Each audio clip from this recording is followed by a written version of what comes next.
बजरलाल सरकार का बजट आने जा रहा है। बजट को लेकर हर वर्ग आस लगाए बैठा है। ऐसे में युवा क्या सोचता है इस बजट को लेकर? कुछ युवा साथी हमारे साथ हैं, उनसे जान लेते हैं। क्या कुछ उम्मीद है बजट को लेकर? बजट को लेकर के राजस्थान सरकार से ये उम्मीद है कि जिस तरीके से जो शिक्षा का बजट है उसको बढ़ावा देना चाहिए। पूर्व की जो सरकार थी उन्होंने जो बच्चों के लिए स्कॉलरशिप चालू की थी, जो भी पीएचडी के लिए, हम देखते हैं कि प्राइवेट कॉलेजों में उन बच्चों को नदारद कर दिया गया। उनके लिए भी एक विशेष बजट होना चाहिए। साथ के साथ चिकित्सा व्यवस्थाएं जो चरमरा रही हैं, चिकित्सा व्यवस्था के अंदर हमने देखा है कि कई ईएनटी के जो ऑपरेशंस वगैरह होते हैं उनको चिरंजीवी में शामिल नहीं किया गया है। हम देखते हैं कि इन सारी चीज़ों को, मेडिकल फैसिलिटीज़ को बढ़ाया जाए, साथ के साथ एजुकेशन पर अच्छा खर्च किया जाए। एक तरफ हम देखते हैं कि जिस तरीके से खेल के अंदर जो पूर्ववर्ती सरकार थी उन्होंने खेल का अच्छा बजट पेश किया था, लेकिन अब वर्तमान सरकार उस पर काफ़ी निराशास्पद वो बजट तय किया। पहले भी हम देखते हैं कि खिलाड़ियों के साथ में किस तरीके से अत्याचार हो रहा है, उनको फैसिलिटीज़ नहीं मिल रही। उन फैसिलिटीज़ को बढ़ाना चाहिए। नौकरियों में अधिक से अधिक कितनी हम युवा वर्ग को खींच पाते हैं, उसको लेकर के बजट तैयार। बजट में घोषणाएं तो हो जाती है कि धरातल पर उतर पाती है? धरातल पर नहीं, ये केवल हम देखते हैं कि लगभग खाना पूर्ति का सा काम सरकारें करती है, केवल उनको कागजों पर रखती है। जिस तरीके से अधिकारी वर्ग इसमें जो शोषण करता है वो काफ़ी चिंता इसमें। बिल्कुल, देखिए उम्मीद तो है युवाओं को। क्या कुछ उम्मीद है बजरलाल सरकार के बजट से?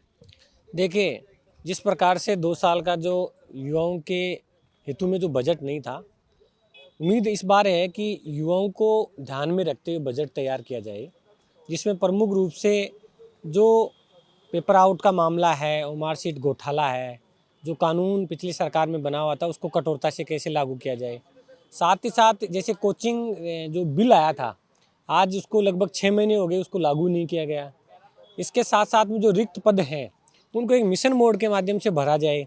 रोस्टर नहीं होने से युवाओं में आक्रोश है और सिर्फ आरोप प्रत्यारोप की राजनीति चल रही है। युवा सवाल ये कर रहा है कि जो एसओजी कह रही है कि पिछले 11 साल से इस प्रकार के घपले हो रहे हैं, तो जांच कराने में दिक्कत क्या है पक्ष और विपक्ष? इस प्रकार का कोई कठोर कानून होना चाहिए जिससे युवाओं को उम्मीद रहे। साथ साथ में पर्यावरण पे भी ध्यान देना चाहिए और एजुकेशन जो इंस्टीट्यूट है उसके रिसर्च एंड डेवलपमेंट पे ध्यान देना चाहिए।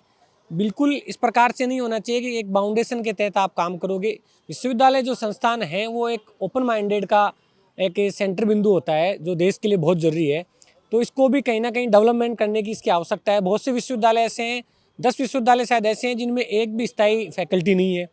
स्कूलों की स्थिति देखो, लगभग 1.25 लाख पद खाली पड़े हैं। इसके अलावा पुलिस के लगभग पद ज़्यादातर खाली हैं। पुलिस की तनख्वाह कम है तो भ्रष्टाचार होता है। इसके साथ साथ में हेल्थ का इशूज हो, यूथ को कहीं पर भी लेकर, किसी एजुकेशन इंस्टीट्यूट में हो या कहीं दूसरी जगह से साइकोलॉजिस्ट हो, इस प्रकार की कोई फैसिलिटी नहीं है कि यूथ तनाव में है, दबाव में है, तो कहाँ कंसल्टेट करेगा इस चीज़ को। यूथ की स्थिति खराब है। एजुकेशन इंस्टीट्यूट में हेल्थ को लेकर कोई भी सिस्टम नहीं है। जैसे राजस्थान विश्वविद्यालय में लगभग 2000 बच्चे हॉस्टल में रहते हैं, लेकिन हेल्थ के नाम पर क्या फैसिलिटी है? फीस हमारे से ली जा रही है, छात्र संघ का चुनाव नहीं हो रहा है। तो आंकड़ों की राजनीति से बाहर आके सशक्त भारत और सशक्त राजस्थान के निर्माण के लिए सरकार को काम करना मिल पाएगी, उम्मीद है। और अगर ऐसा 2 साल से जो होता रहा है उस प्रकार रहा तो आक्रोश युवा में बढ़ेगा। आप क्या कहेंगे, किस तरह का बजट होना चाहिए? अभी इस सरकार से नए बजट के लिए काफ़ी उम्मीदें हैं, पर अब तक हम देखते आ रहे हैं, कई सालों से ये हो रहा है कि ये जो बजट है उसे देखकर ये लगता है कि जो समाज का उद्योगपति वर्ग है उसको लीज देने के लिए, छूट देने के लिए हम लोग बजट लेके आते हैं, ज़्यादातर संसाधन उसी में खपाते हैं।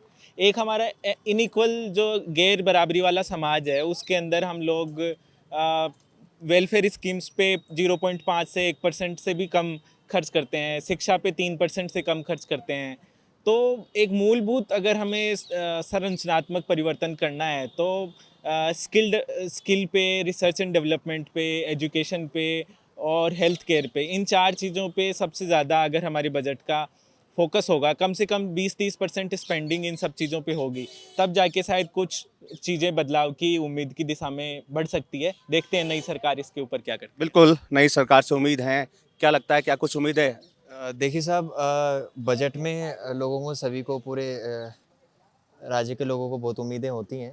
जहाँ तक कि स्वास्थ्य, शिक्षा और रोज़गार पे सरकार को ध्यान देना चाहिए। जहाँ तक इसमें भी शिक्षा सबसे ऊंचा मुद्दा इनको रखना चाहिए। शिक्षा के क्षेत्र में सरकार को और बेहतर कदम उठाने चाहिए। जो भी पिछली भर्तियाँ हुई हैं, जिसमें अभी आप देख सकते हैं 2018 का जो खुलासा इन्होंने किया, कैसे ओएमआर शीट को इन्होंने बदला। सरकारी तंत्र ही इस तरीके से अगर भ्रष्टाचार में लिप्त हो जाएगा तो सरकार तंत्र पे, न्यायपालिका पे लोगों का भरोसा उठ जाएगा।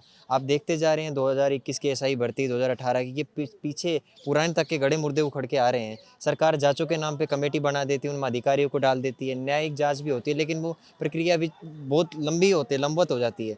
और देखते हैं हम 2011 के 2010 के फैसले अब आ रहे हैं भर्तियों के। आरक्षण को भी इन्होंने एक प्रॉपर तरीके से चैनलाइज फिक्स नहीं किया है। कहीं पे 7% दे रहे हैं सब आप ओबीसी, SC ST को। ओबीसी को मैं खास करके कहना चाहूँगा कि किसी को कहीं पर 7% आरक्षण है, कहीं पर 15, कहीं पर 11।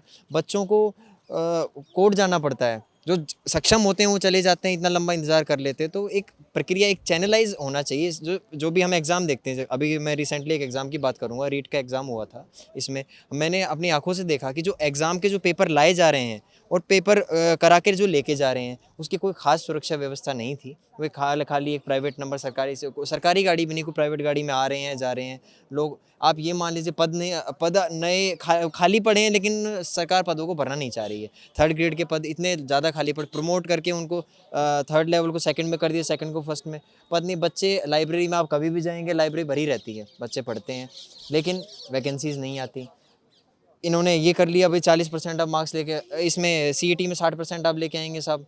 फिक्स करते जा रहे, लेकिन पदों को नहीं भर रहे हैं। इनको धीरे धीरे सरकार अब लास्ट कार्यकाल में आती है, वैकेंसी निकाल देती है, पेपर करा देती है, फिर उसको लंबवत विचाराधीन मामला रह जाता है। RAS की वैकेंसी है, ये इस पर मैं सरकार का धन्यवाद देना चाहूँगा। टाइम टू टाइम जब से सरकार अब शासन में आई है, RAS की वैकेंसी प्रॉपर आ रही है, या आगे भी ऐसा करते रहे, लेकिन एक फेयर एंड निष्पक्ष तरीके से इनको भर्ती कराना चाहिए। बाकी स्वास्थ्य में अच्छे कदम सरकार उठाए, सरकारी स्कूलों का उद्धार करे। कहीं कहीं ये भी देखा जा रहा है कि 4-5 स्कूलों में बच्चे, ऑडिट विभाग अपनी रिपोर्टों में लिखता है कि 4-5 बच्चे हैं और वहाँ पर टीचर 15-15, 20-20 स्कूलों में तैनात किए गए, तो उनको भी कहीं ना कहीं दूसरी जगह एडजस्ट किया जाए और इनके स्थानांतरण के लिए टीचरों के लिए कोई पॉलिसी बनाई जाए। धन्यवाद। बिल्कुल, निश्चित तौर पर हालांकि जब बजट का पिटारा खुलेगा तब देखने को मिलेगा कि क्या सौगात युवाओं को मिली है। हालांकि युवाओं ने तो अपनी आस जताई है कि कहीं ना कहीं रोजगार के अवसर खुले, शिक्षा में नवाचार हो, इस तरह की मांग युवा बजट से लगाए बैठा है। सहयोगी राजेंद्र शर्मा के साथ मैं बसंत, पॉलिटिकल पंचायत, जयपुर।